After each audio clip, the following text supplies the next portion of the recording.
Good afternoon, everyone, and welcome to the Drums webinar with Monotype on Your Type, Brand Design in the Modern Age.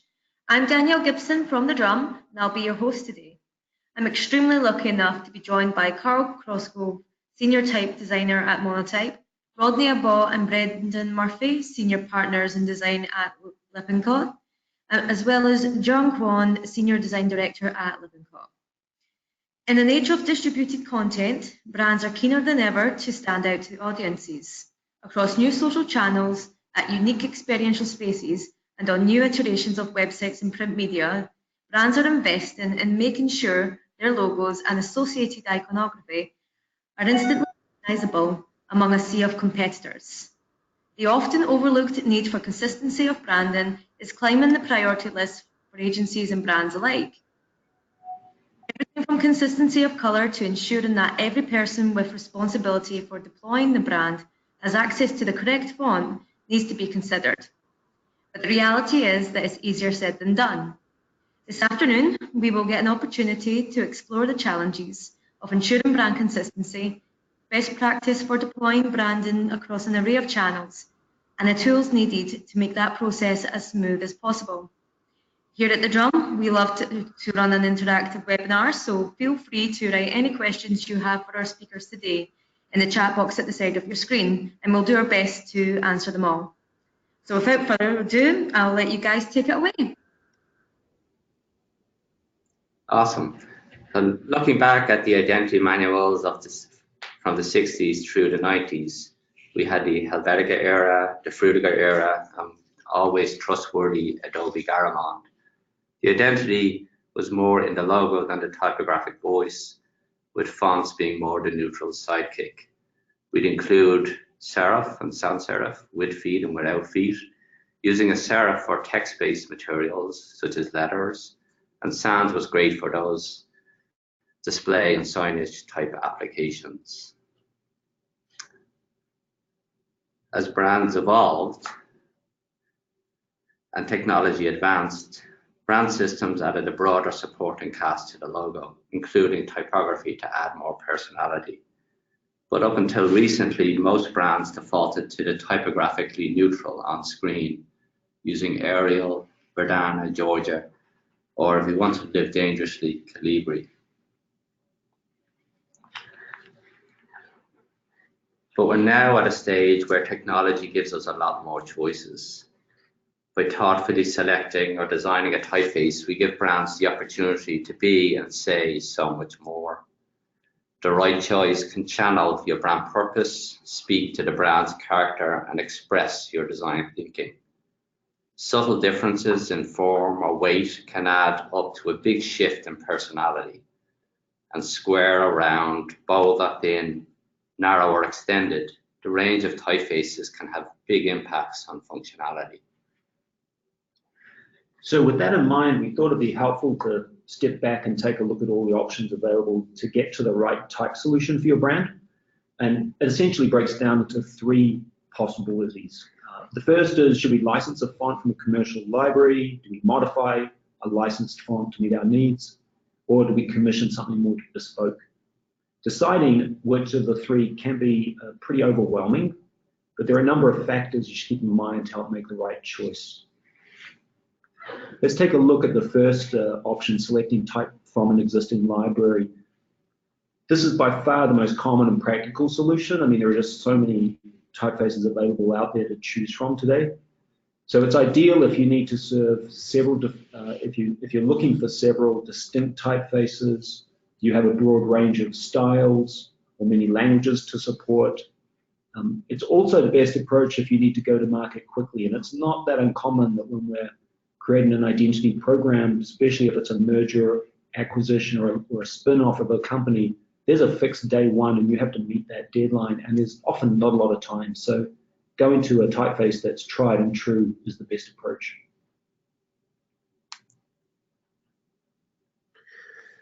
With access to tens of thousands of typefaces that are already available, tested for immediate use, selecting from an existing library is the most common option for many brands.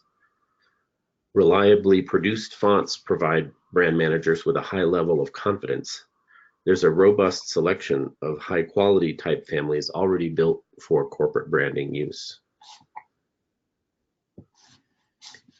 An example is Hearst Publications. They have a large umbrella of brands that need frequent refreshing. The speed and scale of the applications is crucial, and an existing type library and the many products in a type library in a range of genres and moods are available for licensing at any scale. Each property in such a category can deploy its own type assets as part of a larger license with confidence in brand fidelity, performance, and access.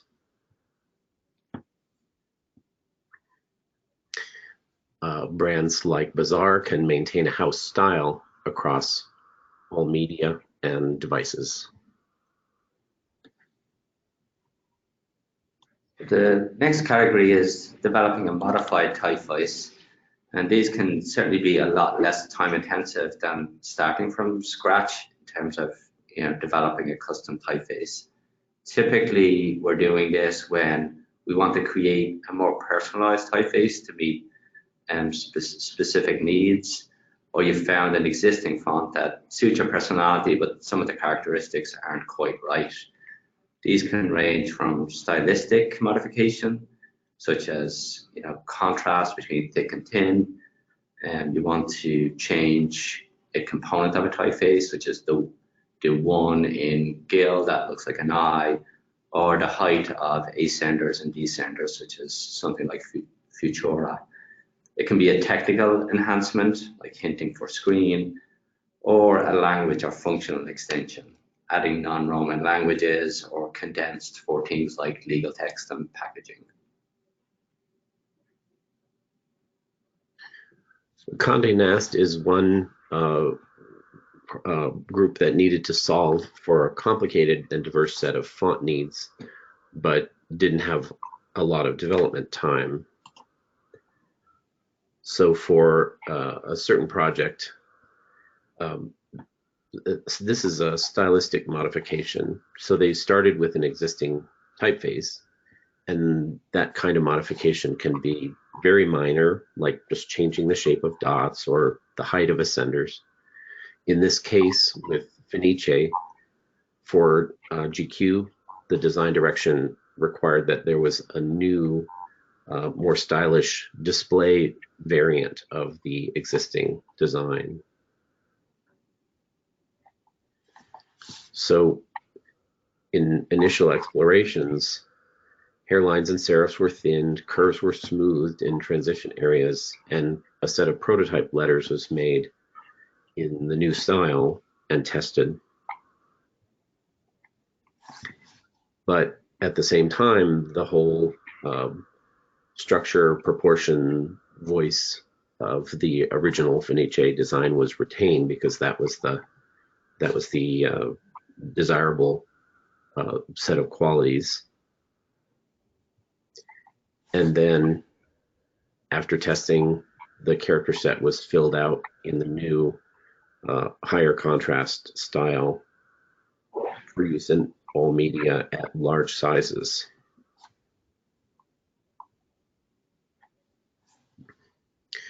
For a technical modification, there are a number of technologies available that can enhance or speed the display of type in specific settings.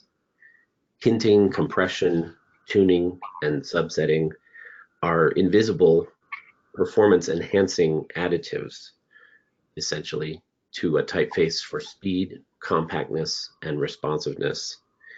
Combined, they can produce amazing results in a tiny footprint. Hinting, which is sort of cryptically referred to on the left-hand picture, it provides a control on the pixel appearance of stems and heights to provide consistency and clarity at small sizes and low resolution.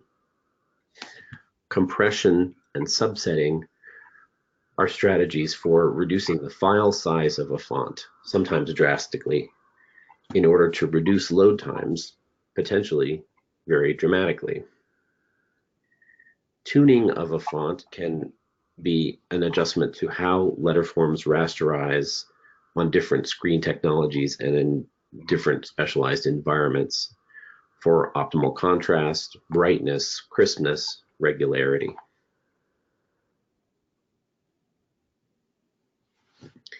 And another kind of extension or modification of a font could be a language extension. This type of modification expands the linguistic and therefore the geographic coverage of communications for an enterprise. So you would start with an existing typeface, but new suites of characters can be added to support additional geographies and audiences. Native linguistic and design expertise extend the reach of an existing design. Third category is investing in a custom typeface, and there's many reasons and opportunities to lean into custom typeface design. And we as a firm have gone from 0 to 1 to 3 of these a year. Really makes sense when you have a unique tone of voice that needs an equally unique visual expression.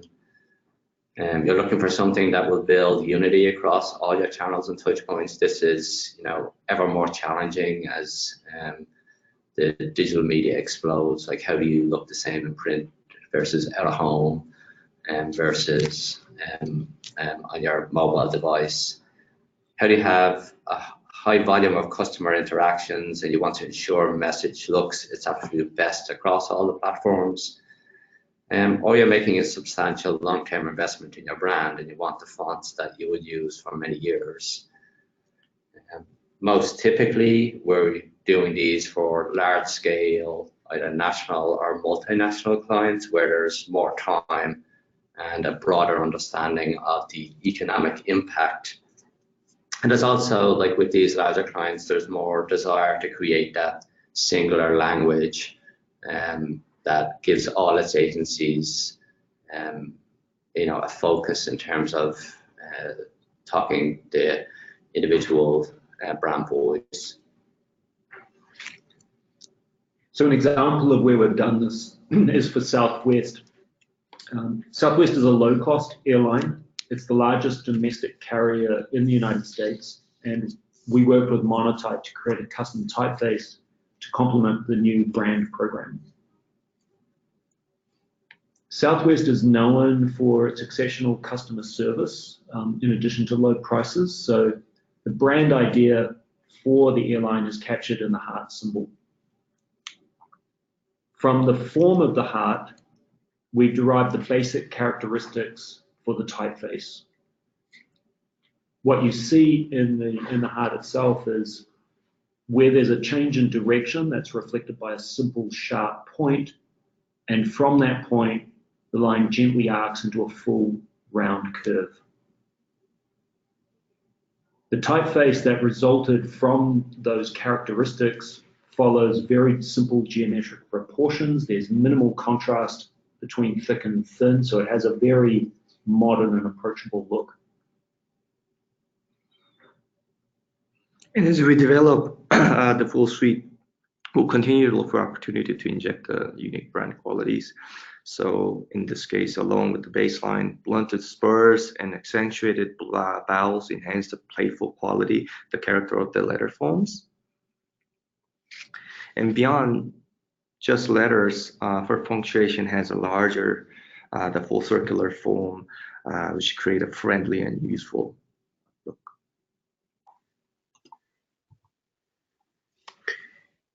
Set in text altogether, the full suite of characters gives the typeface that brand voice, that friendliness. Each smaller detail contributes to the quality.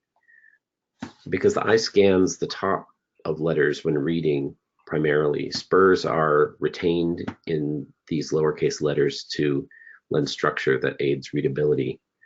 But the aforementioned spurless join, the sharp juncture on bottom joins of the letters convey a modern and slightly informal feeling, so reiterating that friendly quality from the brief. So in result, the typeface has a plenty of personality, but it needs to still function very clearly in a variety of applications, from small digital screen as you see here to a large format printed banner, airport signs, and billboards.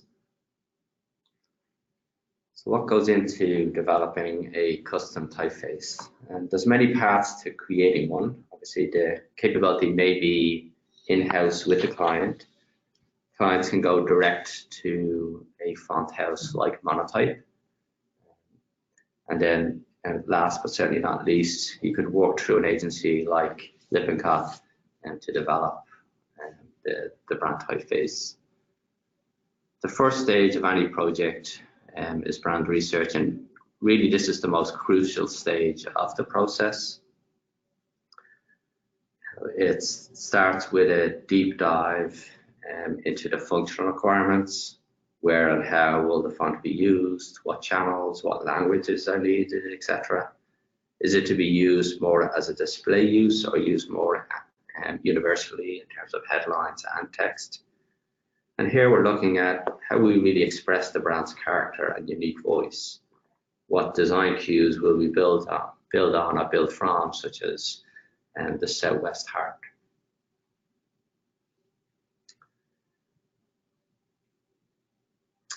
And in developing the design brief, we're creating mood boards to establish a shared language for discussion with client and type design partners like Monotype. We're doing some very light sketching and jointly establishing the core design principles, codifying the functional requirements. Where will it need to operate?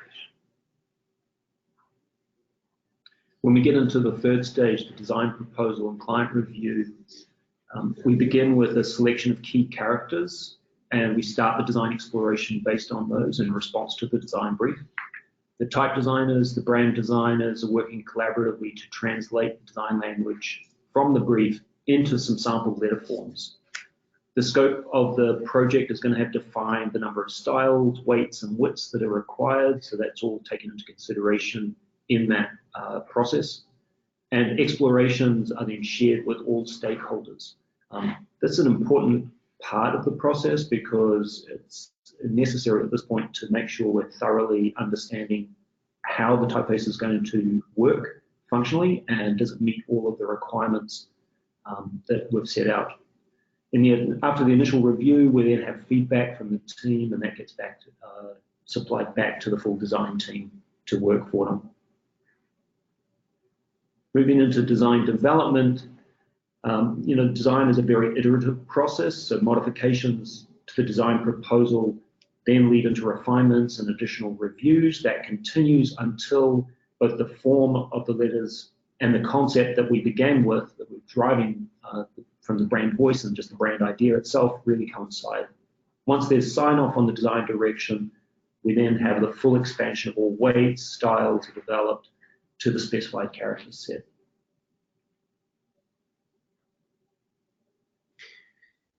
In the production and quality assurance phase, font engineers check all the weights, widths, and styles for character set consistency and completeness, font names, character widths, heights, kerning, and open type features.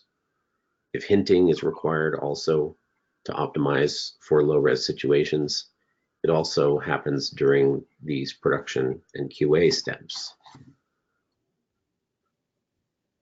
And for a final delivery, after rounds of testing, the fully functional custom fonts are delivered. So for any of these types of projects, there are a lot of different variables that play against each other. The simplest you could consider are usage, time, and cost, but there are many others. and each we go into a type development project wanting to collect information about basically the scope of the project, the number of weights, number of styles, is italic included, what's the language support required, what are the intended native media or technical applications, uses, distribution range, how exclusive is the design intended to be, what kind of deadline is required to be adhered to, and any possible specific technical requirements for implementation, like testing in a specialized hardware or software setting. So for any size of typeface development project, it's worthwhile to have experts handling each phase and appropriate attention and review on the client side to give the best results. So much, everyone. That was really interesting to look into, brand design in the modern age, discovering best practice for ensuring consistency. Now we have some time to go through some questions for you. So, do you have a go-to method for finding and selecting a library typeface that matches a brand's identity and voice? Levincott, do you want to take the lead in that? Sure, and there's a couple of considerations here. I think firstly, functional. What's the range, as Carl and Rodney mentioned, what's the range of languages, media channels we need to address? If it's a brand that has a lot of legal text or packaging, do we need a font family with a condensed style? Secondly, the brand's formal design language and brand character. How does it look and feel and sound as a person? How does it relate to its audiences across a range of communication intents? As you think about like promotional needs, educational needs, or when you get into things like support needs.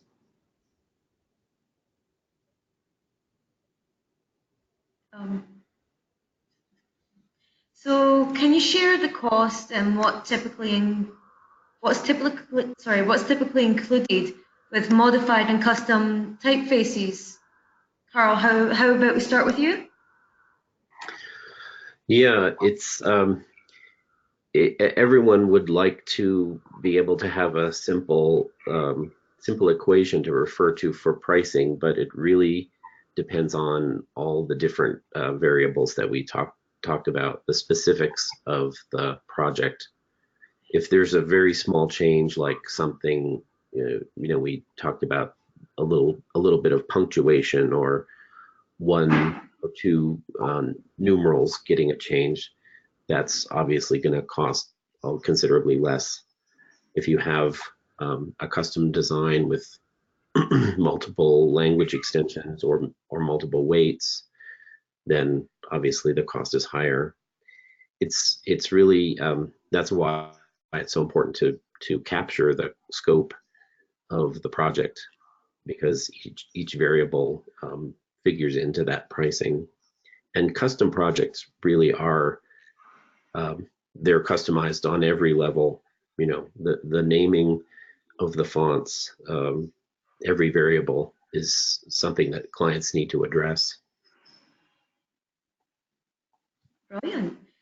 So, can you describe the collaboration dynamics of a brand, agency, and foundry all working together? What does the brand agency monotype relationship look like? Yeah, I can take that, and then Carl can jump in and talk on the monotype foundry side. But certainly the most important thing in our mind to get right is to have clarity on the roles and responsibilities, understanding what each party is going to bring to the table, and setting out with that very clearly in everyone's mind before we start the process. I can tell you that on the client team side, they are mainly going to be focused on risks to the business. So, the questions they're going to come up with are going to be around licensing and IP, who owns what, are they covered? I want to know if the new font is going to potentially break their system. Very important when you're dealing with digital or any brand that's got a high level of interaction with customers in a digital environment, high transactions online. They're going to want to make sure that there are going to be no technical issues with the font that's developed. On the agency side, from our standpoint, we're very focused on the brand expression, how the typeface is going to reflect the voice of the brand. We're going to be interested in how it works in all of the various environments, as Brendan mentioned, from out of home, small digital screens, in packaging, legal sign-off, like just in every place that it can possibly exist, making sure that the typeface is going to function properly. Yeah, and I would add from the side of the Foundry, I'm in total agreement about the points here about having roles clearly defined and considering these issues. And Monotype is a type foundry, so we don't handle the other components that Lippincott or an agency does. So Lippincott's responsible for many more moving pieces in a rebrand for something like Southwest, where there's livery and colors and so many other concerns. So it's a little bit of a microcosm at Monotype of the bigger project. Great. Well, thank you. We'd just like to say a special thanks to our partners, Monotype, and we hope you tune in again soon. You can see our upcoming webinars by visiting thedrum.com/topics/webinar. Thanks very much.